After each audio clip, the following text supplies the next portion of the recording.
Morning, Traveler. Morning, Paimon. Thought I'd come over and say hi, puffer, floaters, and all. Morning, Mualani. How are you so full of energy? Weren't you the one partying the hardest last night? That was last night. I got a good night's sleep, and now I'm good as new. Here, take this. It's your prize for completing the album. I picked yours up, too, to save you the trip. Wow! Thanks, Mualani. That was so nice. When it comes to helping people, a good guide always thinks one step ahead, right? Oh, and speaking of work, I guess our vacation's almost over, huh? Probably for the best. If I don't head back soon, I'm worried my little doggy won't even remember me. And after talking to the others, it seems like everyone is just about ready to get back. Some are missing their families. Others are going through dandelion wine withdrawal, I guess. Even Chaska seems to be feeling it.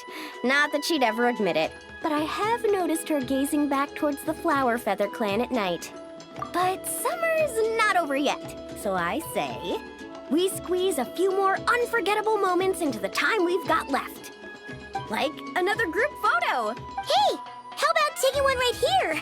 After all this time, Paimon's grown kind of attached to this place.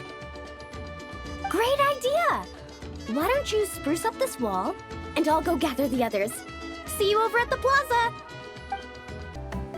Wow! That looks amazing!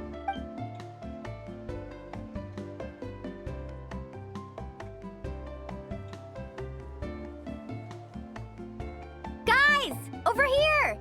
We're gonna take a picture together!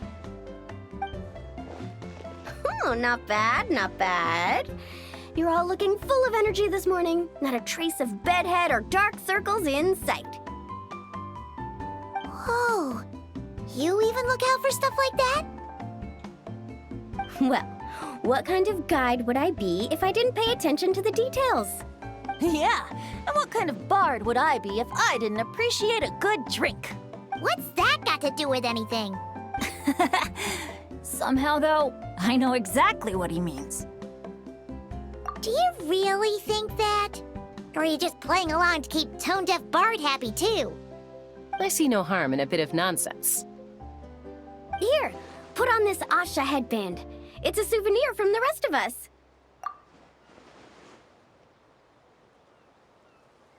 It really suits you. Alrighty then. 3, 2, 1... Paimon? Sorry.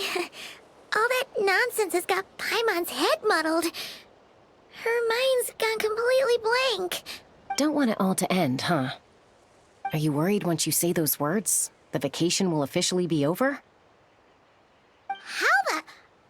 Paimon thought peacemakers couldn't read people's minds.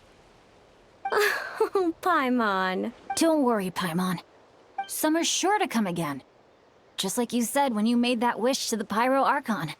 Even though we'll all be going our separate ways, as long as we cherish each other's friendship, I just know that our paths will cross again. Bennett's becoming quite the talker, huh, Professor Venti? Well, I wouldn't dare take credit for something like that. Your tone would suggest otherwise. Come on! Paimon was just starting to feel inspired! Why don't we just give it another try? Yeah, let's do it all together this time! Huh. What should we shout? Sounds good! 3, 2, 1... Lucky Star!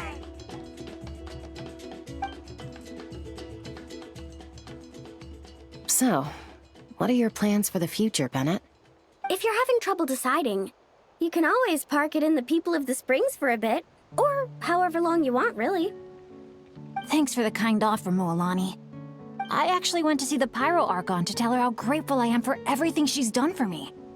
She told me that the domain we entered was an abyssal simulation of the Mare Javari. It was extremely unstable, and now it's completely gone.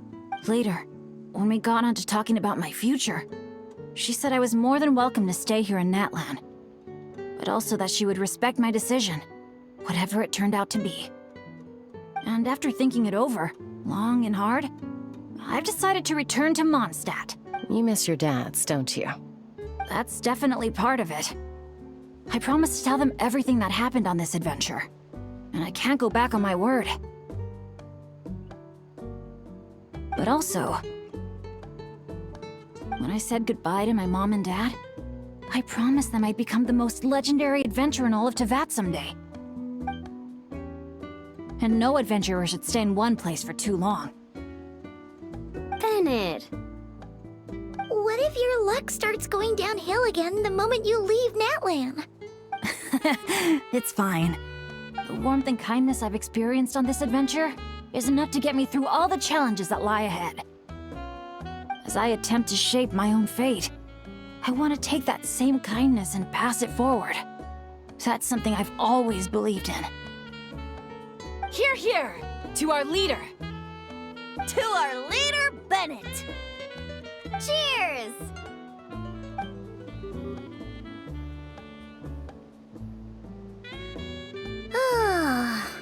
This is gonna be another all-nighter, isn't it? The fun never stops! Who's up to perform next? Bennett's almost fallen asleep several times now. No. I can still keep going. Go get some rest now, guys. And seeing as you've still got the energy, I'll leave the cleanup to you, Mualani. Huh? Why me? Traveler, perhaps you could join me for a walk? I know a great spot. You might be tone deaf, but you sure know how to sniff out a good view. Glad you like it. Some stories aren't meant for the birds, only for the stars high in the sky. More like a story that begins with time itself. Long, long ago, time began to write the story of this world. To her, all living beings were equal, both in their value and in significance. Like an ancient scroll, she engraved upon her memory all people, all events, all encounters, and all farewells. Back then, as an animal spirit, I had a chance encounter with time at the Thousand Winds Temple. Hearing my wishes, she entrusted me with fragments of her power and authority. Sounds like you've heard the story of time in the wind before. Charming, isn't it? Through the memories engraved in rituals, poems, ruins, and ancient texts, the same beings she considered so insignificant have met her, time and time again. So, this is the story you wanted to share? More like the prologue. The corruption of the Mare Javari is tied to time itself. To put it another way, it is a calamity present in every moment that will ever be.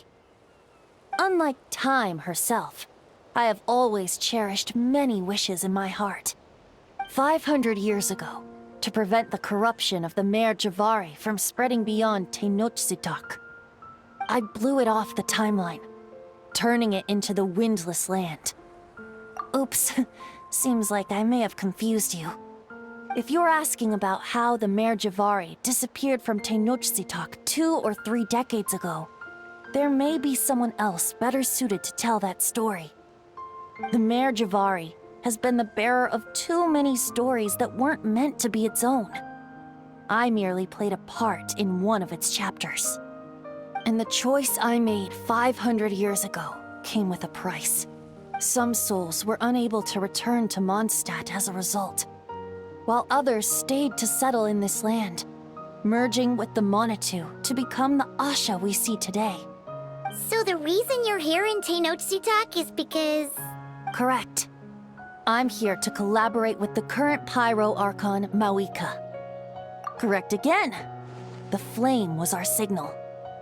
Only by having Mawika open a rift between that space and the true Mare Javari could I sneak in and bring back all the souls who wish to return.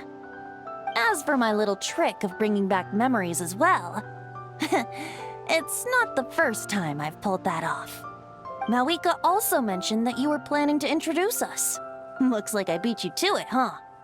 I was glad to discover that she shares my love for fine wine and freedom. We got along great. Well, it really took it out of me for a few days. In fact, I still feel pretty dead on my feet even now. Oh, really? But thinking of all the Aether mead and dandelion wine still left to drink, I suppose I can hang in there a little longer. You don't look that tired to Paimon.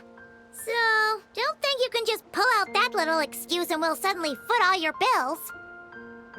Oh, how you wound me, Paimon. You'll hook me up with some good liquor, won't you, traveler? I suppose to protect Mondstadt, and that everyone who wishes to stay there has the freedom to choose their own path.